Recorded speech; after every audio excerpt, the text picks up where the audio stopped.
The presenting sponsor of Pod Save America is Blue Apron. Not all ingredients are created equal.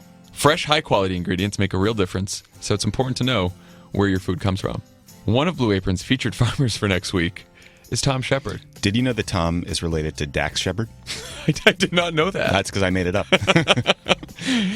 He's growing asparagus, Tommy, for one of next week's recipes. He's having a great time. It's seared steaks in salsa verde with fingerling potatoes, asparagus, and radishes. That does sound really good. I actually want to make that. I want to make that too. Or I want someone to make that for me. Yeah, we'll make it somewhere else. Tom's family has been farming in New Jersey since 1688. That's 14 generations of shepherds. This year, his team will That sounded funny. This year, his team will harvest thousands of pounds of asparagus by hand for Blue Apron menus. Sounds labor intensive. I don't know if I'd want to be picking asparagus by hand. Asparagus, an ingredient that requires some of the most patience because it takes at least 3 years after planting for the crop to be ready to harvest, and the plants are so delicate they must be cut by hand. That is a lot of information. What a snowflake. I want you to know that was not in the Monday copy. No, it was not. It seems like we're getting a new description for asparagus with each passing day. Big asparagus. We're going to follow the journey of the asparagus from beginning to end. Starting itself. Check out this week's menu. Get your first 3 meals free with free shipping by going to blueapron.com/crooked. That's blueapron.com/crooked. The presenting sponsor of Pod Save America is Blue Apron. It is a better way to cook.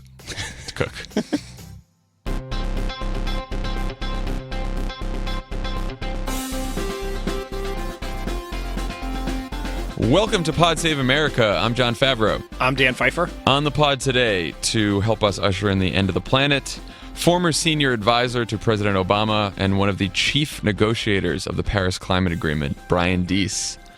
We're also going to be talking to the host of With Friends Like These, Ana Marie Cox.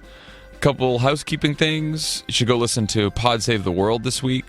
Tommy talked to former Deputy Secretary of State Bill Burns about all kinds of things around the world, but also some of the fact that Trump has not staffed his State Department at all and what that means for diplomacy. It's a good episode. Love It or Leave It is going to be live in Washington, D.C. The swamp. Love It goes to the swamp. Love It goes to the swamp. So that should be exciting.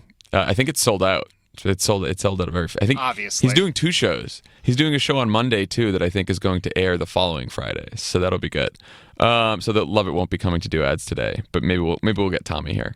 Also, our friend Ben Wickler at MoveOn.org emailed to say to remind everyone that congressional recess is not over. Some senators and members of Congress are still holding events. Many are hiding from their events, but if you go to resistancenearme.org, it's a great website to tell you all the different kinds of events that are happening within your zip code. 2 of note, Chuck Grassley, senator from Iowa, for all you Iowans out there, 8:45 a.m. tomorrow. He's holding a town hall in Iowa, so you can check that out. I don't expect Chuck Grassley really to be a swing vote on health care, but it would be fun to yell at him for sure. Did anyone ever think Chuck Grassley would be a swing vote on healthcare? Oh, wait. Yes, we did in 2009. We did? Yeah, exactly. That's very true. Yeah. That's why That was a mistake. We waited for Chuck Grassley for a little bit because we thought maybe he would have some sense. And guess who's having a town hall this Saturday at 9 a.m., Dan, at San Juan Hills High School in Capistrano? Daryl Issa. Is he coming down off the roof? That was a reference. I don't know if anyone has seen this yet, but there is a picture of Daryl Issa on the roof of his office building. Now, I dug into this a little bit because I couldn't even believe that it was true. Daryl Issa says he was up there to take pictures of all of his constituents down below that he had just shook hands with. I like to believe that, of course, he was hiding from his constituents, as would we all. But look, we're fair here on Crooked Media. We're very fair to Daryl Issa. So if that was the case... And if we are, I want to talk about it. I don't want to be spreading fake news, right? So that's what it is. But anyway, more importantly, if you are in the region, you should go to the town hall at 9 a.m.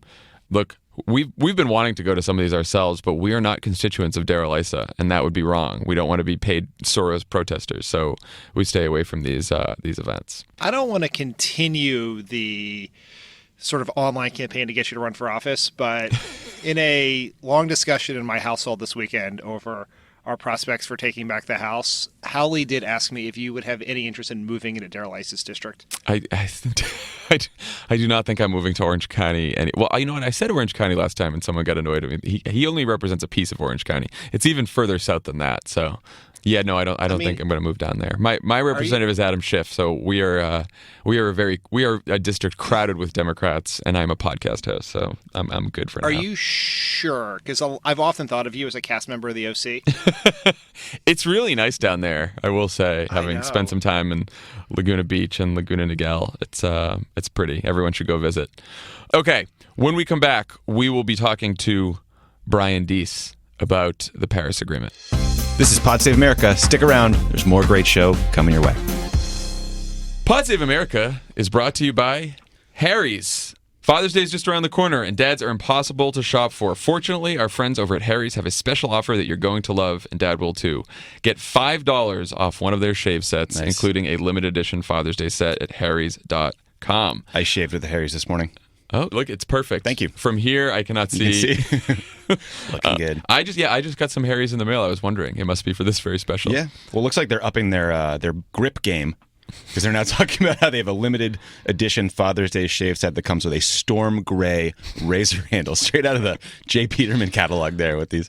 I want you to know that in our copy, storm gray is in quotation marks. Why is that in quotes? I don't know. You get a chrome razor stand, foaming shave gel, 3 replacement blades, and a travel cover. Plus, it comes in a sleek, giftable box. I can attest to that, with the option to add custom engraving and a personalized card for free.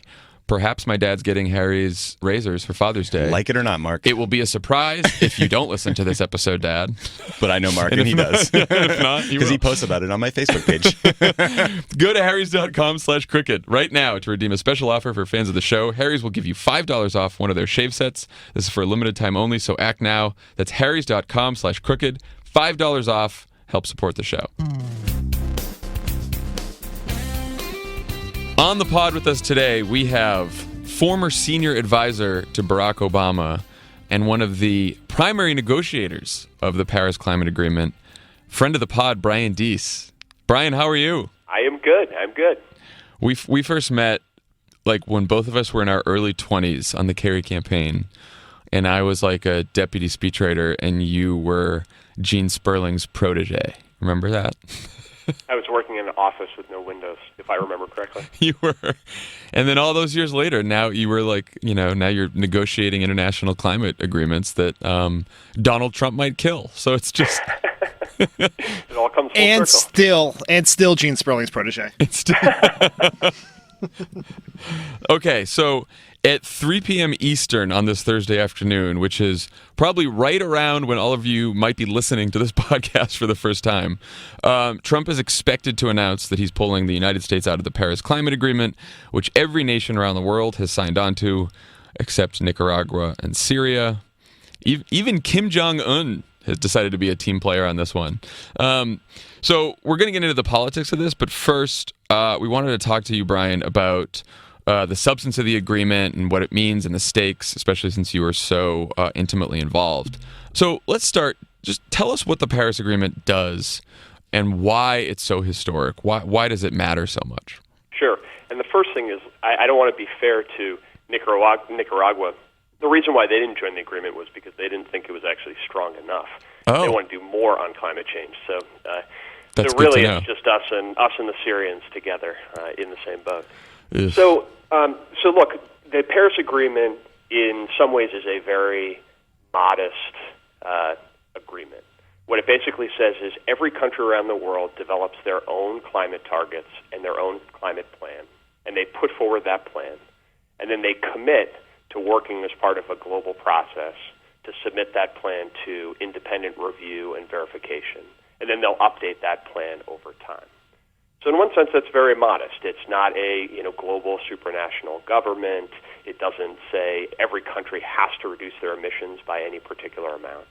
But on the other hand, it's truly historic because it is the first time in the history of the planet that every country actually came together, got over the sort of existential fights about who is responsible for climate change and who should bear the burden, and said, you know what, we're all going to do what we can, and we're going to work together to try to get it done. How difficult was it to negotiate the agreement?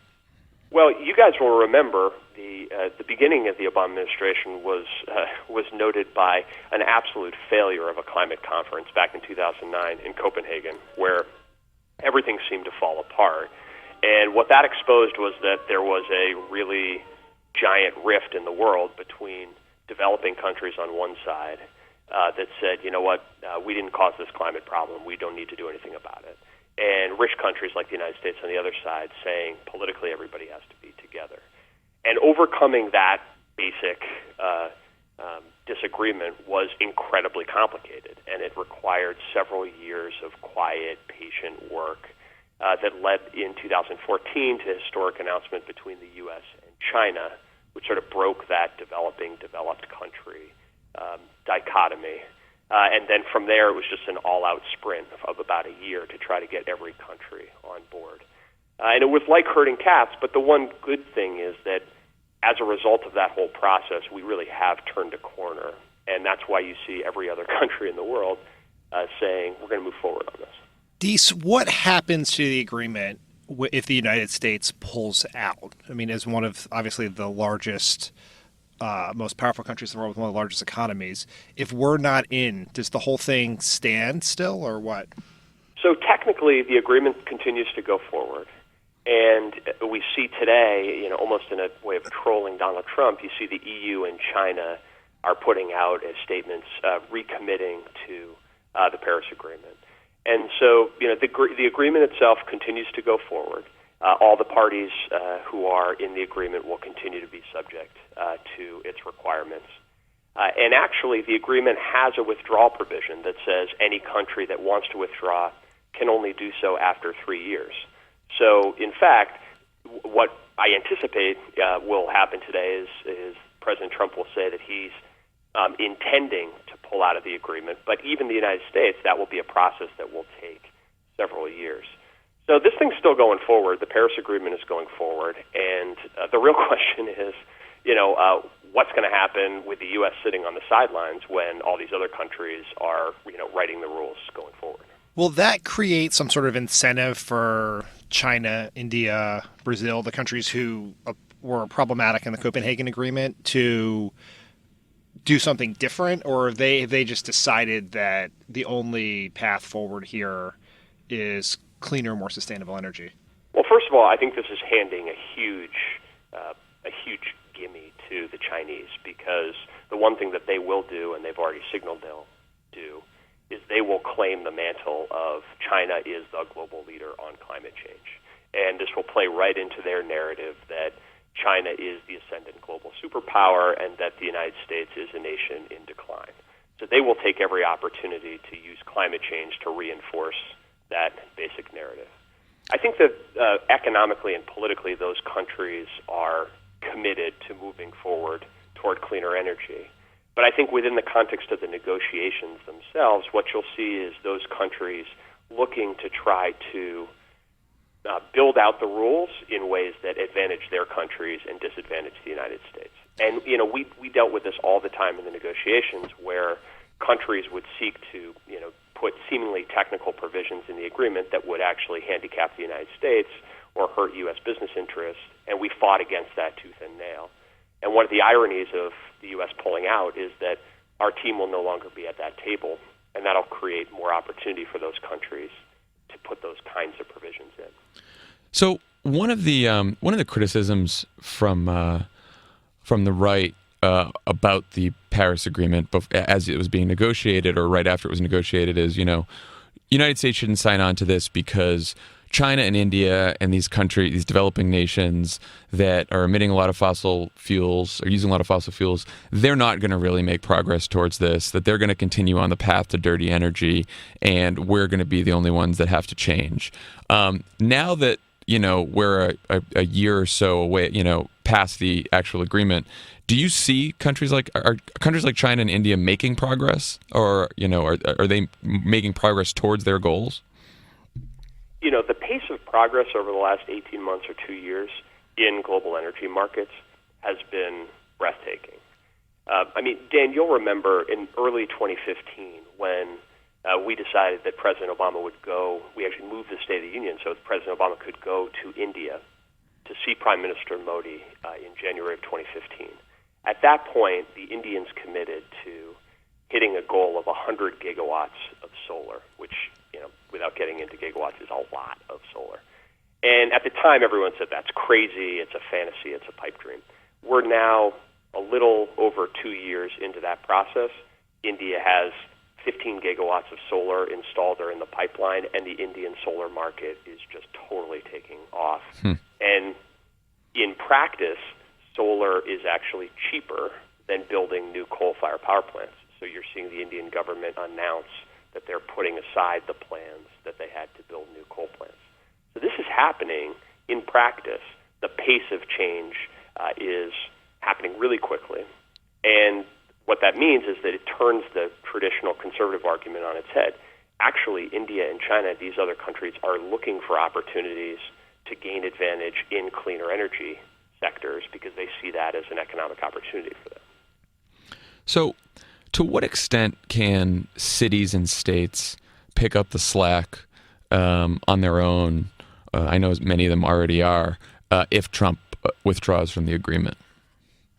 Well, look, this is a place where I'm pretty optimistic. You start from the premise, you take just take California and New York. Together they represent the fourth largest economy in the world. Mm-hmm. And they're both being led by governors and administrations that have said they're not only going to keep their climate targets, but they're going to increase them. That's happening across the country in states that have Republican governors as well as Democratic governors. And the truth is, a lot of the actual policy associated with energy sector regulation happens at the state level. So that's meaningful. And so when you combine that with the fact that virtually every company in the United States, including, in the fossil fuel industry, Exxon, for Christ's sake, is making, at least talking the talk about moving toward cleaner energy, then you can see a scenario over the next couple of years where the U.S. continues to make progress and we continue to see our carbon emissions coming down. I think the bigger challenge is when we get into the 2020s, you really do need federal regulation to try to drive that, continue to drive that curve downward. Let's talk a little bit about the federal regulation, because even before today, Trump and his EPA administrator, Scott Pruitt, have taken a number of steps to try to undo a lot of the Obama-era regulations around energy and climate. What actions have they taken that worry you the most since Trump took office? Well, a lot of the things they've done have been, a lot of hot rhetoric, and then you unpack them, and there just isn't a lot of there. So even, take the Clean Power Plan, and that, you guys remember that, ham-handed press conference at the EPA with the coal miners. Oh, yeah. The administration still hasn't actually said what they intend to do with the Clean Power Plan, and they are really boxed in legally in terms of the options that they have. And utility executives are continuing to retire coal plants and invest in cleaner sources of energy because they have the long view and they're thinking past this administration. The thing that worries me the most about what this administration has done and is doing, frankly, is the dismantling of the capacity of our agencies, particularly the EPA, to enforce local clean air and clean water regulations. Because a lot of what the EPA does is not about climate change, it's about protecting the air and the water that our kids breathe and drink. And we've seen, the EPA doesn't always get that right. Think about Flint. But the idea that the right answer to that is to just, decimate the agency and get rid of all of that capacity at the local level, I think that exposes communities across the country to a lot of tangible here and now risk that people are going to get hurt as a result. Brian, just to sort of take a step back to the state of the planet generally, it seems like Trump pulls out of Paris. It's a 3-year deal. If we are lucky enough in the White House, the U.S. gets back in. California and New York can do some things to mitigate the damage here. But how much of these 4 and maybe 8 years of, at best, treading water and probably going backwards on climate, is that going to matter? How fucked are we? Yeah, exactly. Look, I think we're more fucked than we think we are, because Great.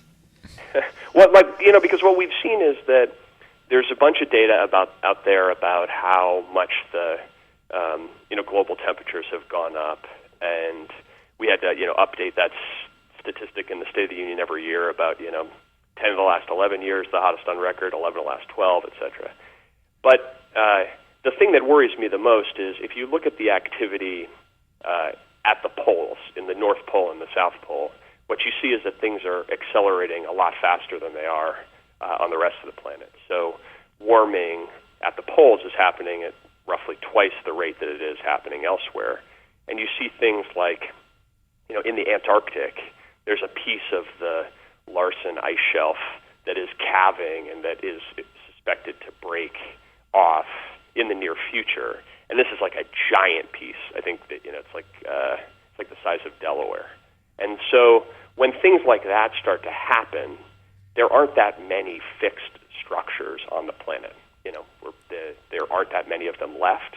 And when we start to break those things, we get to a point where, President Obama used to say, and he used to say publicly and privately, that this issue is unique because there is such a thing as being too late.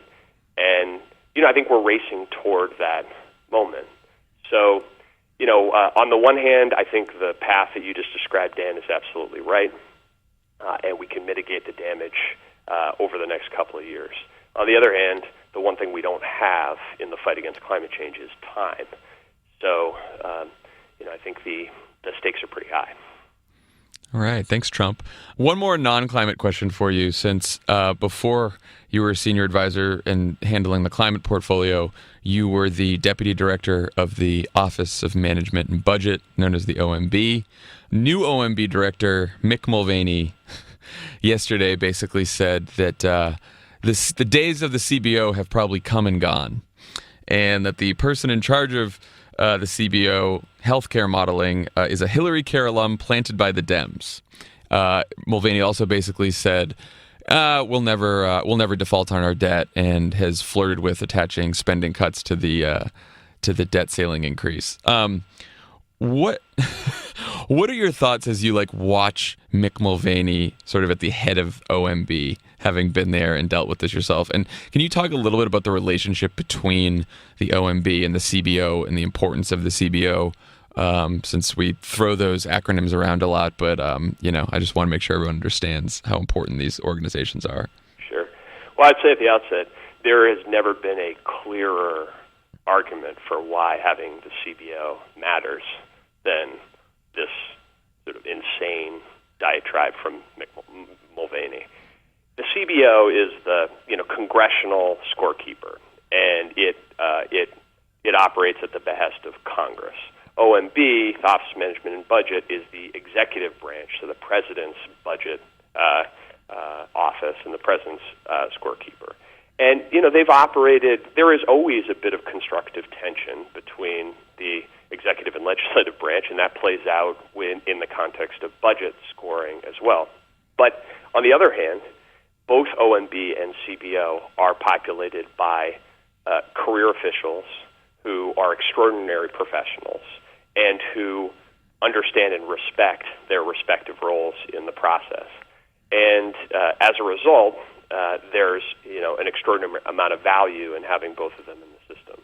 Look, the idea that, first of all, the current CBO director was handpicked by the current Donald Trump HHS secretary. So the idea that he's somehow a Democratic plant is ridiculous. And second of all, the whole point of having an independent arbiter around budget issues is so that any particular partisan group can't, distort the process for their own advantage. So, look, I think this is symptomatic of a broader problem where Mulvaney is looking across the government budget and regulatory functions that are there to provide a check and figuring out how to undermine them.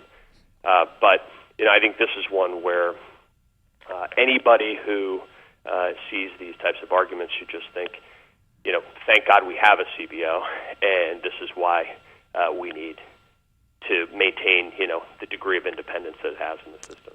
Never thought I'd be saying thank God for the CBO, but here we are. When I was at OMB, there were lots of times when I found engagement with CBO frustrating, but that's the system of checks and balances that we have in this right. In our government more generally. We put out a plan. We say it's going to create X amount of jobs or reduce the deficit by this, and CBO says, no, you guys are actually off by this, or you're trying to change this, and that's why they're there. And then you go with their number, and then you don't sort of tell them, you don't say that they were just making it up. Yeah. Oh God. Anyway, Deese, thank you so much for joining us, and I guess scaring us, but also reassuring us that there are cities and states out there that are working pretty hard to fight climate change, and hopefully those efforts continue as we try to elect a new president in the next couple of years. Well, let me leave you with one last hopeful point. Great. If he announces withdrawal, the process is 3 years plus an additional year. That's 4 years. And by just pure stroke of luck, the day that Paris went into effect was November 4th, 2016, which means that the day the United States would withdraw is November 4th, 2020, which happens to be one day after the presidential election in 2020. So that should be a motivating factor for everybody. It should be. Well, great job putting that in the deal, Deese. That was very fun. Brian Deese, thank you for joining the pod, and come back again soon. Thanks. Take care. Don't go anywhere. This is Pod Save America, and there's more on the way. Pod Save America is brought to you by Omaha Steaks. Dads love steak. Trying to find the perfect gift for Father's Day? Does your dad love to grill? Mine does, but hates the hassle and poor quality at the grocery store. I gave my dad Omaha Steaks for Father's Day once, like 5 or 6 years ago. He loved it. And loved them? Yeah, it's delicious. We cooked them a couple of weeks ago. We had like a ton of Omaha Steaks at our house. I brought them all to my parents, and we had a great cookout. It was delicious. So for only $49.99, you can get Pod Save America's limited time Father's Day package when you go to omahasteaks.com and enter PSA in the search bar to apply the savings. New code, everyone. PSA for Omaha Steaks. I like that. It's so much easier. Omaha Steaks offers everything Dad could want for his grilling needs: the highest quality cuts, one-of-a-kind flavor, hand-trimmed, vacuum-sealed, and online support with recipes, wine pairings, and so much more. Also, it comes in a container filled with dry ice, which was very exciting to Jon Lovett. Yeah. When I got my Omaha Steaks and I was driving off to Thousand Oaks to see my parents, Lovett had the box, ran out into the middle of the street, dumped all the dry ice onto the street, and started dancing around it. What a fucking lunatic. He was so happy that he had dry ice to play with. He's a 5-year-old boy. Yeah, well, so are we. I used that cooler for my party that I mentioned in the previous said. So. Right now, Omaha Steaks is giving a limited time offer to our listeners for Father's Day. You'll get 80% off Omaha Steaks. I'm going to list all the items because it asked me to. Yeah. Okay. 2 tender mild filet mignons, 2 bold beefy top sirloins, 4 crispy chicken fried steaks, 4 juicy boneless pork chops, 4 all beef Omaha steak burgers, 4 award-winning gourmet jumbo franks, 12 ounces of all beef meatballs, 1 pound of steak fries, 4 made from scratch caramel apple tartlets, 1 Omaha steak seasoning packet, plus 4 additional burgers for free. Exhausting. Don't ask me to do that again. Again, this limited time package for only $49.99. Go to omahasteaks.com, type PSA in the search bar. Offer ends soon. Act now. As always, Pod Save America is brought to you by our friends at Square Cash. Get the Cash app. The best way to pay exorbitant bills that your friends send you on Monday because you had fun over the weekend.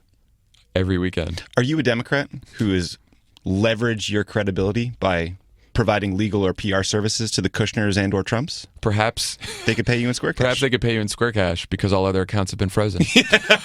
They're sanctioned individuals.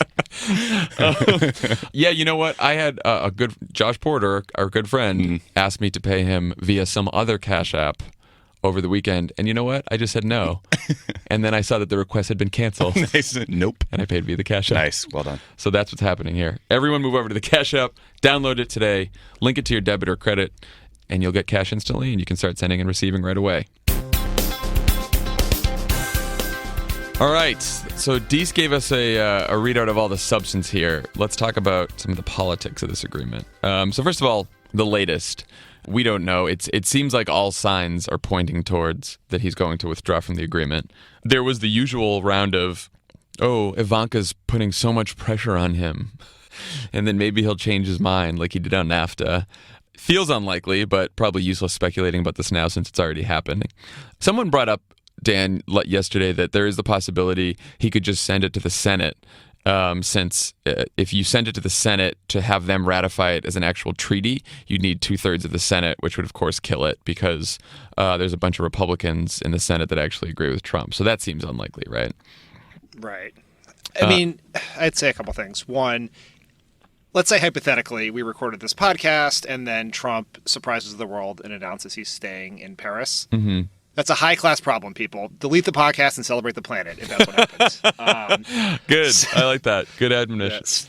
Yes. Second is I don't think he will send it to the Senate because that – I don't know what he would get from that. He wants the credit, the quote-unquote credit for destroying the planet. He doesn't want to share that credit for destroying the planet with Mitch McConnell.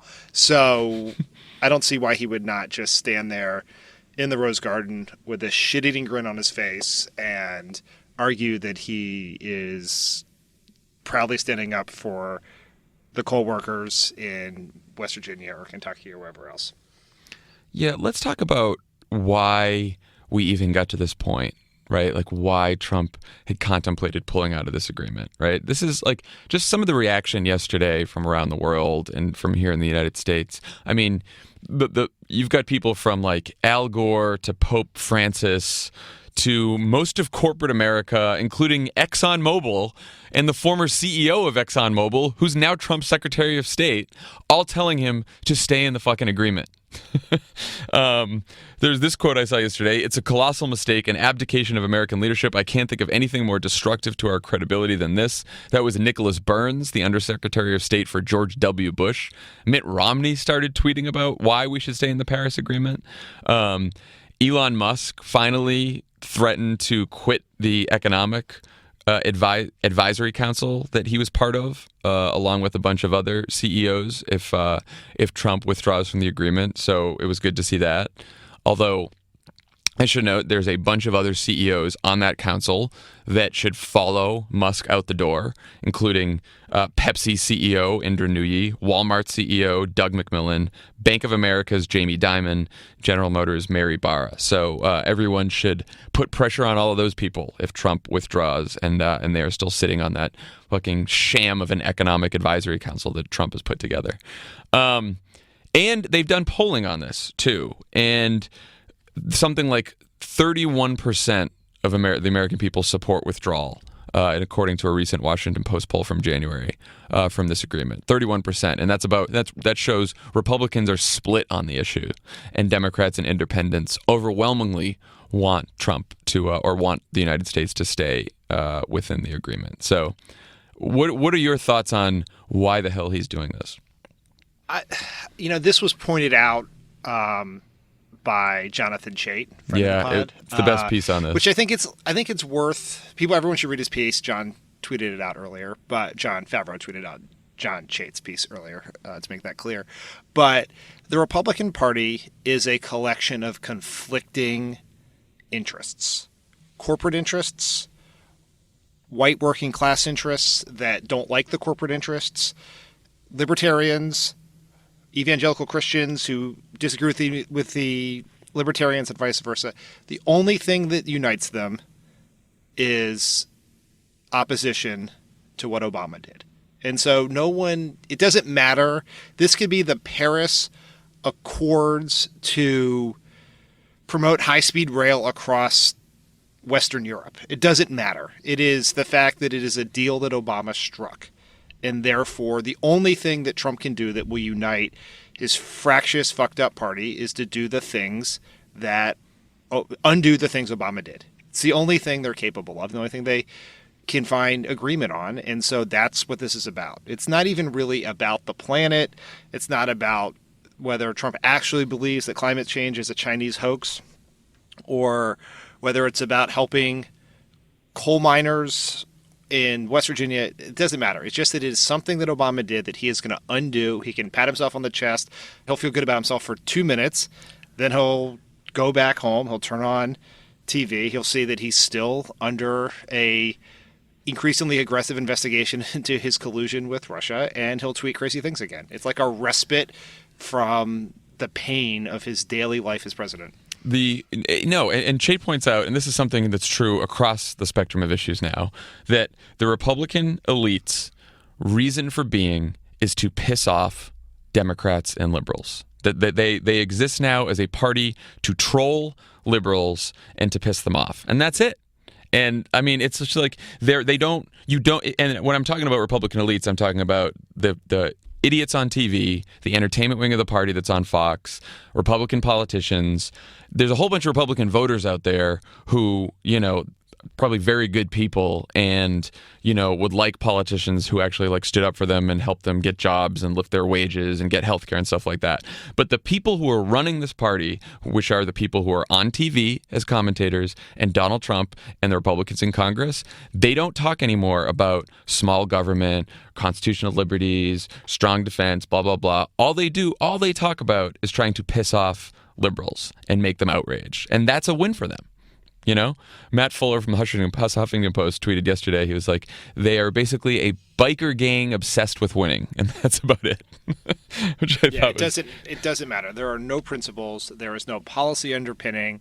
There is nothing else. They are about the accumulation of power and the annoyance of other Americans. Well, and the climate issue is a perfect example of this, right? It's because this is an issue now where you have the people who want to stay in the agreement, right, are business interests, right? Like even energy companies, even oil companies want to stay in, right? And you've got Mitt Romney and you've got faith leaders. You got all these people who traditionally have been part of the Republican coalition, and all of them want to stay in this agreement. So there is no one can mount a substantive argument as to why we should withdraw from this agreement.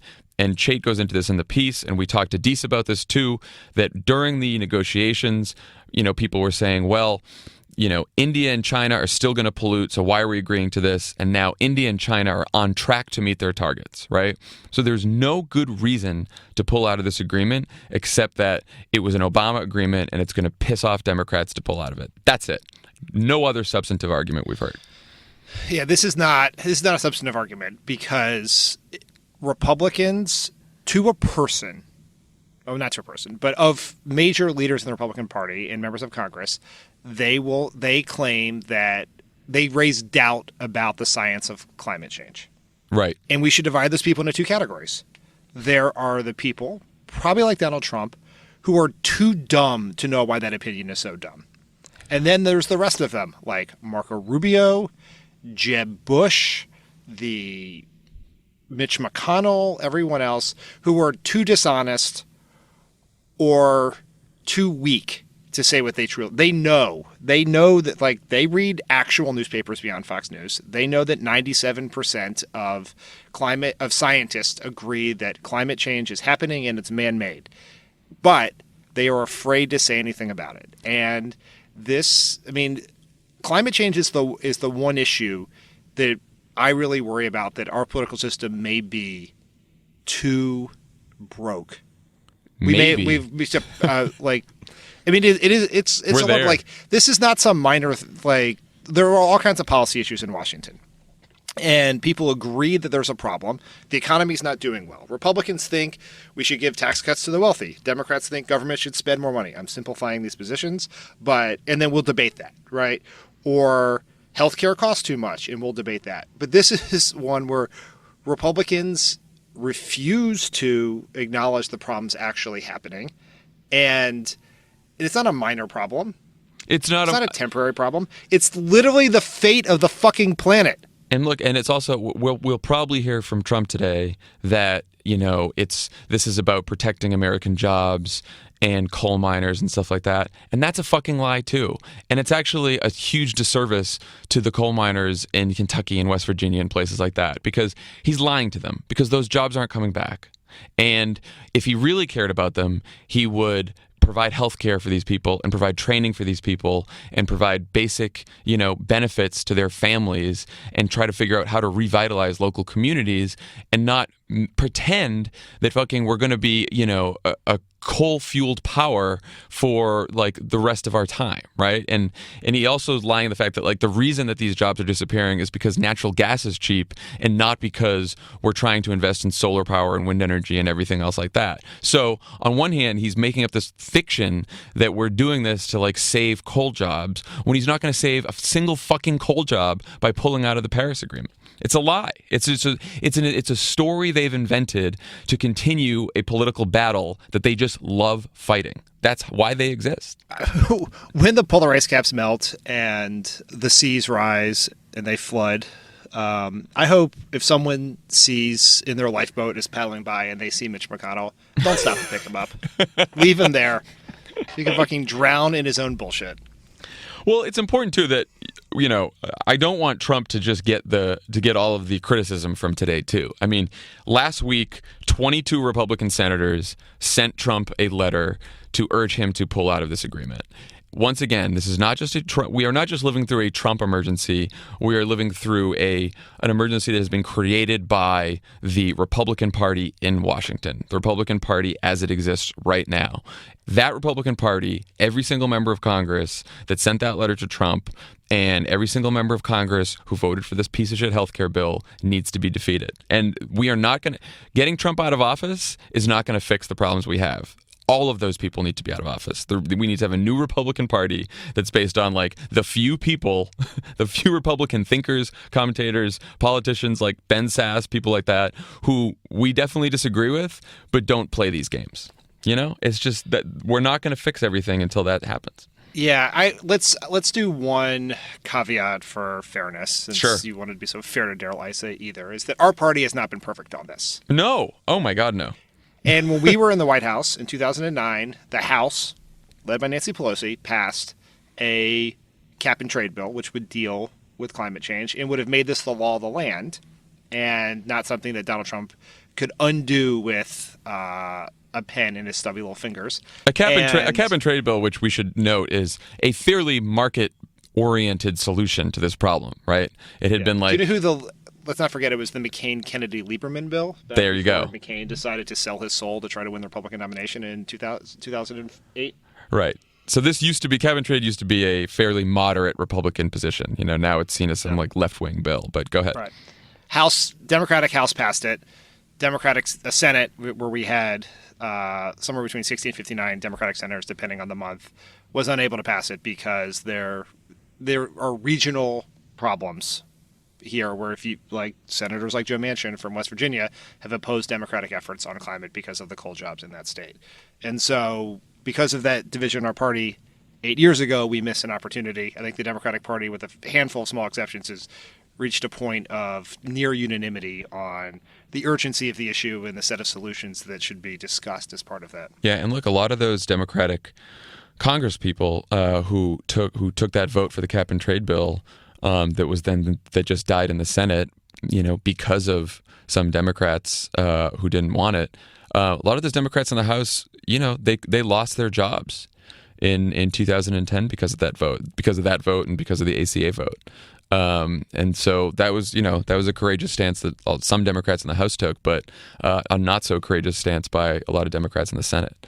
So do you think that Democrats can make this an issue in 2018, 2020, and beyond? Is it too hard to make climate change an issue still, or is there too many regional differences where, it just sounds like we're a bunch of tree-hugging environmentalists, or has the political ground shifted since then, and this is an issue we should run on? What do you think about that?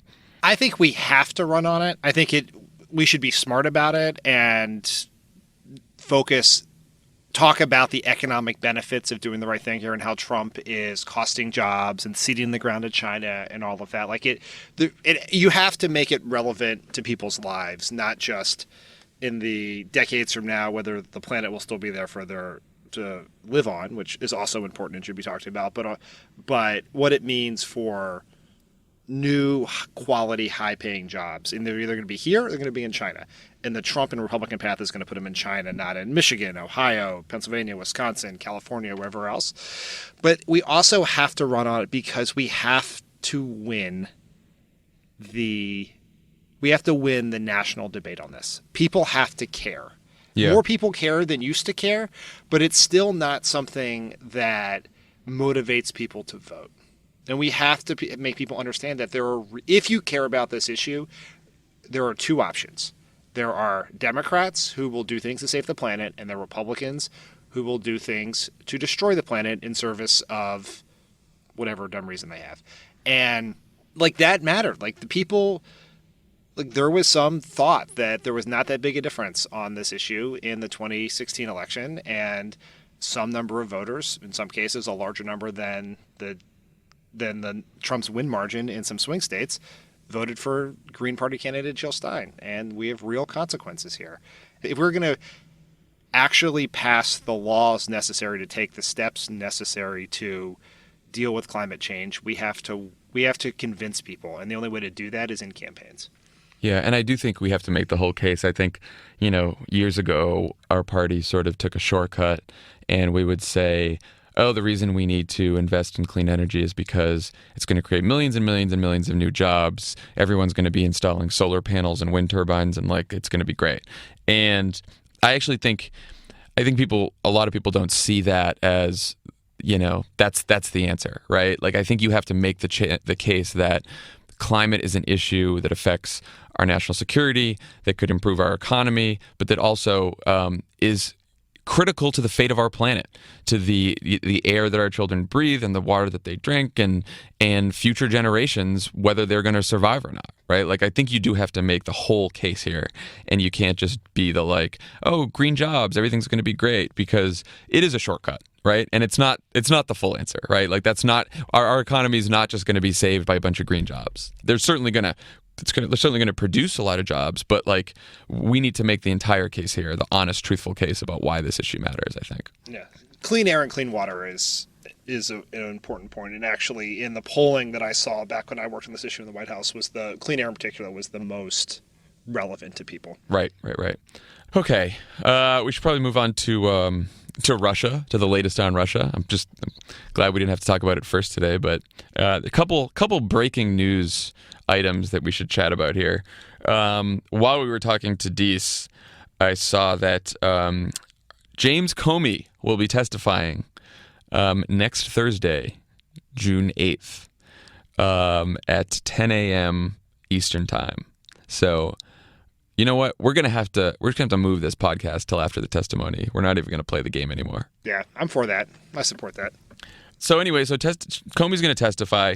So here's my question. If Comey testifies basically and says basically what was in the New York Times story, that that from his memos, he said that Trump basically pressured him to drop the investigation of Michael Flynn. It seems like now you have a former FBI director testifying under oath that the President of the United States intended to obstruct justice. You would think that would be enough to get some proceedings in motion in Congress, but I don't know. Maybe not. Do you think Comey's testimony could change anything? Do you think if Comey went up there and said, yes, Trump did it, Trump colluded, Trump obstructed justice, he's do you think anything will matter from what Comey says? This is sad, but no. Yeah. I mean, this is actually the textbook case of an impeachable offense.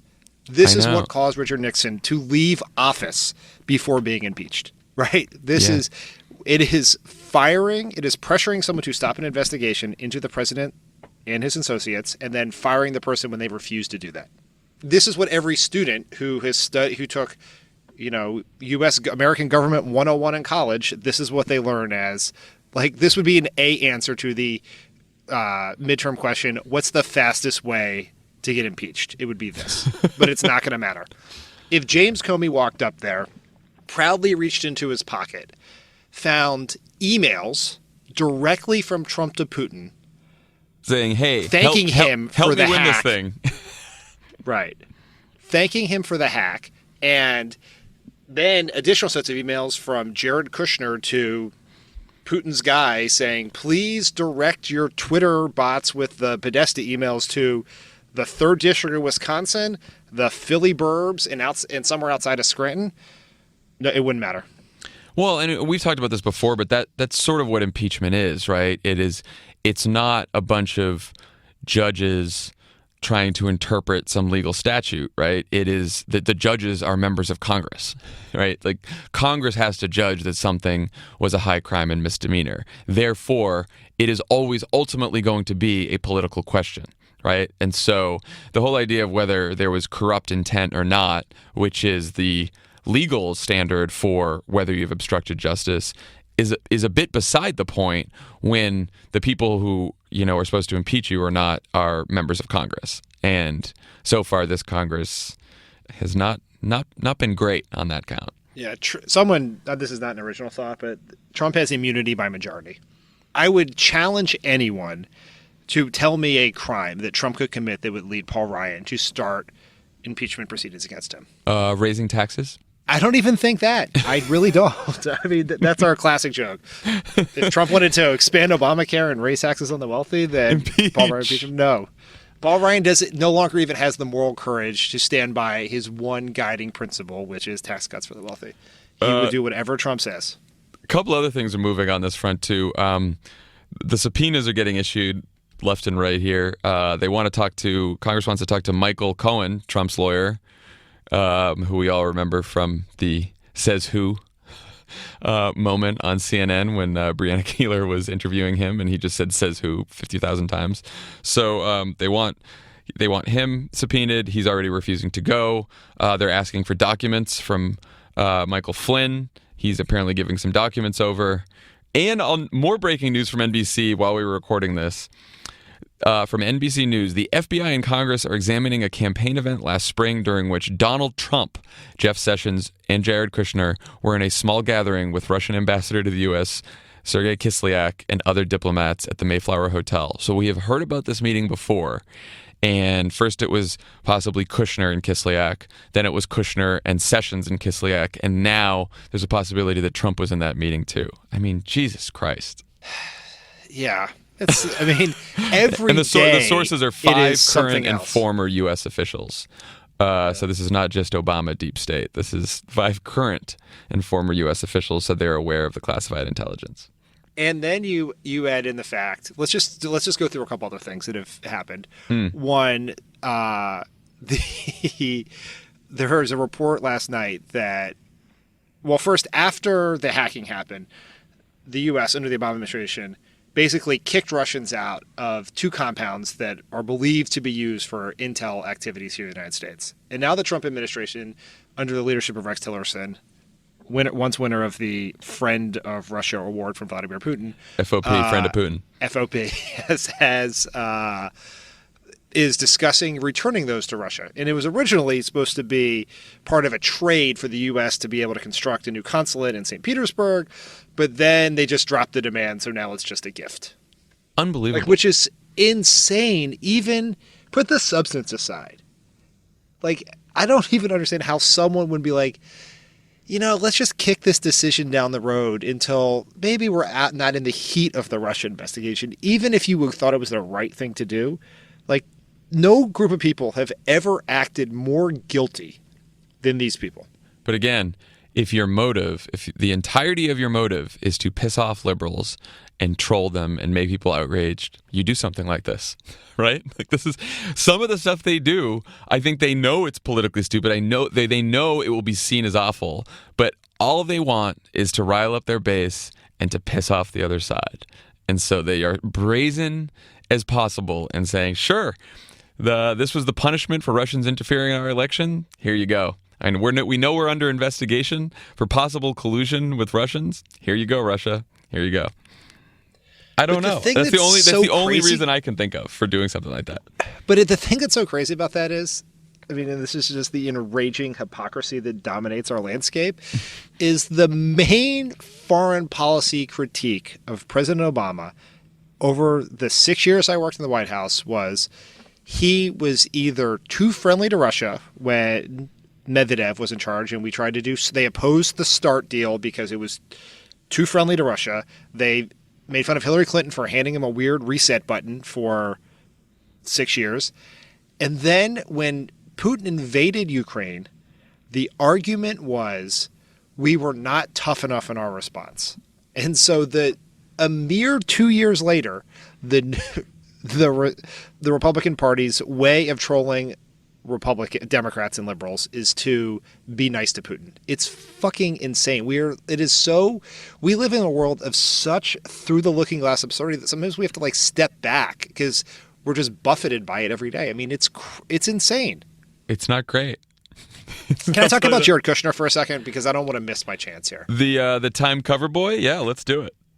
Oh, the good son. But by the way, remember what happened when Bannon was on the cover of Time? That didn't go too well for Bannon. Actually, I'm sorry. It didn't go too well for Bannon for like 2 weeks when there was a bunch of stories about, Bannon falling out of favor and Jared rising, and now we're about to pull out of the Paris Agreement. So I guess Bannon got the last laugh here. Yeah, I mean, well, you're never in that much trouble if the president who's mad at you has the attention span of a 3-year-old that just ate 7 Snickers bars, right? So it's just like, he's mad at you.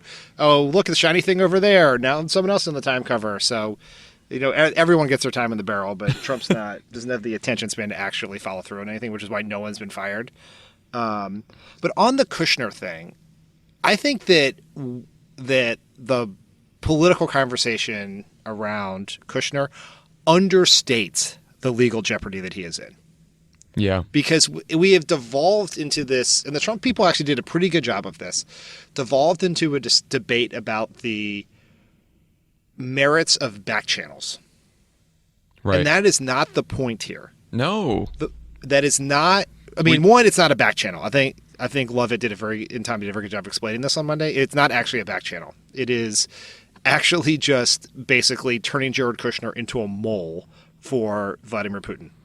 Yeah, it's letting him taking extreme steps to hide that from the U.S. intel community. Yeah, it's letting him hide out in a Russian diplomatic facility and make some phone calls that the U.S. intel agencies won't be able to track. That's what it is. Right, but then, so he filled out his SF-86, which is the form you fill out to be granted. It's basically your security clearance to work in the government, and you and I both filled these out on multiple occasions, and I can't tell you how seriously they tell you to not lie. Like, dude, it is one of the scarier things you do. I was even going to you were tweeting about this with someone about the SF-86, and I was going to tweet about it. I was almost too afraid to talk. It's so afraid to talk about the SF-86, right? Like, it is such a scary document. And then someone sits you down, someone with like very high level security clearance, and they talk you through the form, right? And they also basically say like, you will sign this under penalty of perjury, and it is a federal crime, and you could go to jail for life. And you're looking through this document, and you're like, I think I've been truthful on everything, and I've tried to be as truthful as can, but like, could anything I say be misconstrued? And you like triple check it, and you're scared. And they interview like everyone you've ever known in your life, and then they find people that you haven't asked them to talk to try to trip you up. I mean, it is a crazy process. Crazy process. Right. So Jared Kushner went through that entire process like everyone else, and then intentionally left off meetings with the Russian ambassador where he discussed becoming a mole for the Russian government, and a meeting with a sanctioned Russian banker that they snuck in the back door of Trump Tower so no one would see the meeting. These are not things you forget. Yeah. Whoops. Signed the form and submitted it. And then there was just randomly in the middle of the craziness of the first few weeks of the Trump administration, there was I think it was a New York Times story that said that Kushner accidentally left off some meetings with Russians on his form. And Jamie Gorelick, his very well-respected Democratic attorney, said it was accidentally submitted before it was complete. That was a lie. I am going to presume, for the sake of Jamie Gorelick's very sterling reputation in Washington, that Jared Kushner lied to her. Yeah, probably. Right? And everyone in Washington thought, oh, Jared Kushner seems like such a nice guy. I went to that cocktail party with him and Ivanka once. He really likes the Paris Agreement and doesn't seem to be as racist as all the other people he works with. I'm sure it was an accident. But no, he intentionally lied under penalty of perjury. Also, signed that document. These are not meetings that happened like 5 years prior, 10 years prior. Like he was probably the week he was filling it out. That's what I'm saying. He was filling it out right after the fucking meeting at the Mayflower. Yeah, it is. I mean, it is. In anyone, I have known people in the government who have lied on that form about youthful indiscretions. Yeah. Maybe a little weed, maybe something heavier than weed, and as soon as it was discovered that they lied, walked out of the White House, walked out of the federal government, or wherever else on that very day. Like, and those people are not people who have access to, who get the president's daily briefing every day, right? His access to we have given access to the most sensitive intelligence this country has access to someone who, admittedly, it is a fact, lied on their SF-86, and has not denied. No one has denied that he tried to, as a private citizen, develop. I don't know what the right noun is for back channel, but to be willing to engage in a secret relationship with the Russian government weeks after they hacked our election. When do you think? Seems serious. Do you think we will see pardons from Donald Trump on any of these figures? For any of these figures, Kushner, Flynn. Yes.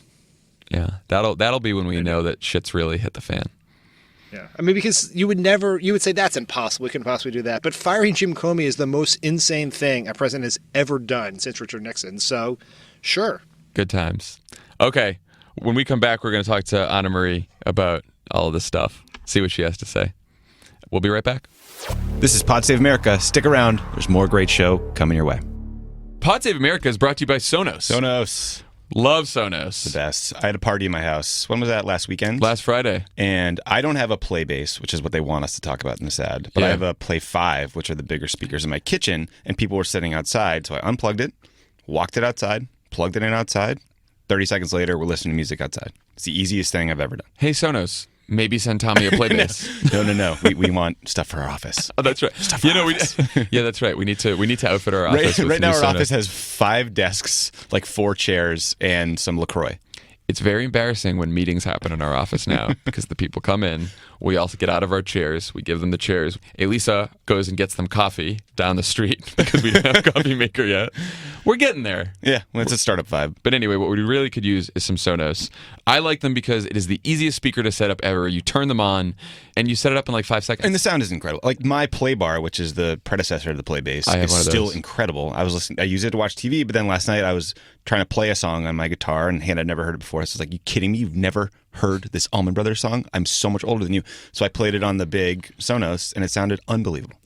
I was at an event last night and Bradley Whitford, who played Josh Lyman on The West Wing, friend of the pod, came up to me and said, I love Pod Save America, and I want you to know all my speakers are Sonos now. That was the first thing he said. I can't believe we live in a world where Bradley Whitford listens to something we do. He's like, I'm a big fan of the pod. I was like, no. We're big fans of you. Before I got the Obama job on the Senate campaign, I sat on my buddy's couch for 2 months and watched The West Wing every day, so depressed about what my life had become, and he was the coolest guy in the world. And it was cool to do that back then because that was I watched West Wing in college when it was new. Anyway. Get some Sonos. Buy Sonos. And also, there's no code here. Just tell them that Pod Save America sent you. Tell them John sent you. Sonos, a better way to listen. Good morning. I was going to ask you how you feel, but we're both pissed today, so we should just all be pissed together. Oh, well, about what, though? Because, there's just a variety of things. I was going to ask you that. Take your pick. What do you want to talk about? We have covered, of course, Paris, and I would love your thoughts on that. We then talked about the latest with Russia, and then Dan went on a great rant about Jared Kushner. We haven't talked about Covfefe yet. Oh, shit. Fuck Covfefe, man. The only reason to talk about it is that it stands for, it is a symbol of everything that is wrong with the world, right? That's what Covfefe should now mean. It should now mean everything is fucked. Hashtag Covfefe means that everything is fucked. Because that is what it means for us as a country. It's so funny because I was up because it's, West Coast when it happened. And I thought it was sort of funny. Yeah. And I think I made a joke or two about it. And then, everyone was going crazy and all of Twitter was Covfefe forever. And I was like, all right, fine. And then I went to bed and I woke up the next day, yesterday, and I was really busy, so I didn't really pay attention. And then I get home last night and I'm looking at Twitter and I'm like, are people really still fucking talking about this? Is this happening? And I joked right after it happened, like 5 minutes after it happened. Oh, is everyone getting their think pieces ready? And sure enough, yesterday someone sent me a link. Chris Cillizza. Whole piece about it. Oh, my ears burn. Well, and of course, so he says this whole piece about it. I of course don't read the piece because why the fuck am I going to read a piece about Cuvette? And so I tweet back like, never disappoints, you know? And then I get these long series of tweets from Chris being like, come on, did you even read the piece? Oh, man, why are you blasting me? Winners Blah, blah, and blah. losers. Did he do winners and losers for Cuvette? I was just like, Chris, I think it was silly. I think writing about it is silly. I think it's silly. I don't care what your piece says. It's fine. I had the similar experience you did, which is I made jokes about it. It was like 9:30 at night our time. It just kind of putts around. I didn't even care the internet went crazy about it because nothing was happening. Right. Then I woke up and I did that thing where I'm bleary-eyed, see what horrible things Trump has done on Twitter, and I saw he made a Covfefe joke of sorts. Right. And yeah. I was like, oh, that's actually like a human-ish thing to do to make fun of himself. And I was like, so that's pretty good. It's over. We'll move on. And then in the briefing, when Sean Spicer was incapable of saying that Trump made a typo, and then Hillary Clinton had to end with that terrible Covfefe tweet at the end of the day. The whole thing fell apart. God, it's just like when will the election be over? I mean, I know I don't like the ending of the election. Like, there's a part of me that understands like relitigating it constantly because the ending sucks. But it's over. God damn it! Like, yeah. I mean, I think that there's something going on in like it's either in Hillary's mind or her staff's mind that are like, you know, people said she wasn't authentic enough or funny enough or whatever during the election, and so now she's going to let it loose. But like letting it loose isn't like making fun of Trump in a tweet because he did something that's not really her. You know what I'm saying? People are like, well, that's her. She's tough. Like, no. Like Hillary Clinton's not making Covfefe jokes on her own. No, I don't think she is. I don't think. Also, that was like a totally lame Covfefe joke too. It was just like it was a Covfefe joke made in a lab. You know, like her decisions always are. And so it was just like the same kind of weird, half-heartedly kind of authentic thing that infuriates us about her in the first place. Like, I think her real self is pretty nerdy and stiff. Like, so just be that way, right? Just be nerdy and stiff. I like that about her. I'm nerdy and stiff. I don't mind it, you know? Well, I'll say, like, I read over the weekend that Rebecca Tracer story about Hillary, the cover story for New York Magazine. Oh yeah, they're great. And I left that story thinking, like, first of all, I was sad. You know, it was just like, it was a tough read. It was sad. It makes you sad about the election all over again. And it did make me feel a lot of, like, sympathy for Hillary, right? And I also thought some of the things she said in that, like, that seemed like it was her, right? Yeah. She was, and it's not just her being wonky. She had, like, a lot of really great insights on the media and Democrats and politics going forward. And she seemed unguarded. And it was, you know, it was a good piece. And, you know, then we get, like, Covfefe jokes and, you know, more conversations about why she lost and who's at fault, and it seems like we're like destined to relive this every couple weeks. Yeah, what is like totalitarianism is imagine a boot stamping on a human face forever. Like, this is our totalitarianism, is like Hillary and Trump baiting each other on Twitter forever, which feels like a human face being stomped by a boot. I was actually going to say, like, so the reason why Covfefe is so infuriating is there is other stuff to talk about. You guys talked about the birth control waiver? No, yet? We did not. Good call. Let's talk about that. That's something I wish Hillary was talking about, right? Right. Which is that, so Vox had a scoop, Sarah Cliff, who's amazing, and everyone should follow her work on ACA and ACA all the time. She found out, or she saw the draft of a Health and Human Services memo, you know, rule change that would allow any company to opt out of covering birth control.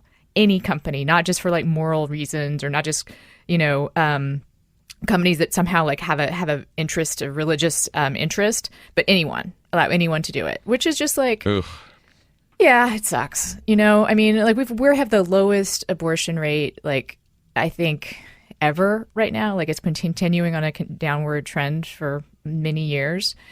You guys, I don't know if you guys heard the Ben Howe episode that we did. We were, yes. Right. So, you know, Ben actually, I think, said something I wish other conservatives would hear and understand, which is that the proper pro-life position is free government paid for birth control for every woman who wants it. Like, if you really are against abortion, if you want to reduce the number of abortions in this country, you should make sure every woman who wants birth control gets it, because that would do it, right? Yeah. Again, it's another it's also like another move that it's a move that would make making such a small constituency happy, right? Like, who is out there saying, like, it's not like, I bet if you polled Republicans, you'd still have a majority of Republicans who thought that, yeah, companies should provide free birth control. It's not even like, also, evangelicals don't necessarily believe that birth control is, an abortificant, right? Like, that's actually a small minority, even of like people who are Christian pro-lifers who think that birth control is a problem. So you're like, what they like about that kind of policy is the idea behind it, which is the idea of theocracy, Right. Like, they're not even personally necessarily like opposed to birth control, right? Like, evangelicals use birth control, believe it or not, like a lot of people do.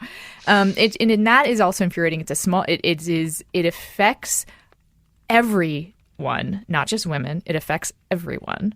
And it only makes a small constituency happy.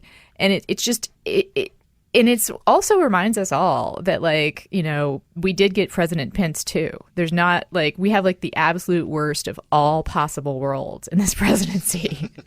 Like, we have an embarrassing buffoon in the front and a hypocritical, gleeful theocrat in the back. Oh, like, there's no haircut that makes sense. Stuck in the middle with both of them. That's right. So who's on the pod this week? Oh, we actually one. Well, okay, how many guests? I guess technically two. W. Kamau Bell, host of United Shades of America, is the guest. Oh, nice. Yeah, he's awesome. He's someone I've talked to several times. Got a really great way of talking about race in America and also difference. His show is kind of a sister show to mine in that it's about creating uncomfortable conversations and talking about difference. And we did something that I do every once in a while, which is that we had someone call in and talk about a problem regarding relationships and politics in their life. And actually, incredibly, for me, heartbreaking story from this woman whose parents, I mean, spoiler alert, her parents are have some issues about race that are causing problems in her relationship with them and relationship with her husband. And Kamau, who's also in a biracial marriage himself, was just really helpful and thoughtful about it, and spoke to the sort of the issue of them having kids and how do you deal with grandparents that may not be reflective of the values that you want your children to grow up with. Like, how do you negotiate that? And, I think that I talk about the fact that my in-laws are conservative, but yeah. I know a lot of people deal with the issue of having people in their family and people they love disagree with them. But this woman's story is like a sort of an order of magnitude more intense, because it's just really apparent like where the problem is. So I hope we helped her out with that. And I know there are other people out there dealing with the same kinds of things, because I get so much email about it. That sounds great, and everyone should listen. Great. So that'll be dropping tomorrow, right? On Friday? Yep, tomorrow. Outstanding. All right, with friends like these, everyone go download the latest episode and subscribe. And rate and review. And rate and review. Yeah, we need to get back to rating and reviewing in the iTunes store. We started with that, and it always helps. Hey, when are we going to get more merch? I'm going to have you put you on the spot right now. We are ish. We are figuring that out right now. We are looking at various options. So it will happen soon, because we want more merch. Yeah. We want merch for all the shows. Well, yes. We're dreaming of T-shirts with the Pod Save the World logo and the Love It or Leave It logo and you and DeRay. We're gonna get all kinds of great shirts. Yeah. It's gonna be Comfort great. is a tool of oppression. That's the one that I think people want from my show. Do you think Tommy will ever wear a shirt without a Crooked Media logo on it ever again? I could hear you, Dan. I'm in the goddamn studio to do ads. I knew you're either going to hear it now or you're going to hear it when the podcast posts. Unlike so Lovett, I wasn't I'm worried about. I quiet wasn't trying to as get a a church secret in. Yeah, that's right. That's right. It's so great. We usually get a surprise at the end of this conversation with Lovett, but Lovett is in the air today, flying to DC for his big show. So we have Tommy to do some ads. / friend's wedding. Yeah, right. Bart, Tommy, I'm loving your show lately. Thank I you. think you're doing a great job. It's so been really helpful for getting through this incredibly complicated time right now. My strategy is book really smart people and then speak as few words as humanly possible. Yeah, I think that you're onto something. Thank you. It's very nice of you to say. I should let you Right guys know back at too. you. By the way, there's a March for Truth happening in Washington D.C. this Saturday. It's about getting to the bottom of the Russia investigation. Like tons of people, MoveOn.org, a bunch of other groups are there, and there's going to be a bunch of speakers. And Jon Lovett's going to be one of the speakers at the rally. Oh, that's adorable. Were we supposed to laugh at that? Ana had the right reaction, which is, oh, that's adorable. And the rest of us assholes just started laughing. Hey guys, people take Lovett seriously now. Just try to sit with that for a bit. Seriously, okay? not literally. That's the way he would want it. That's right. All right, guys.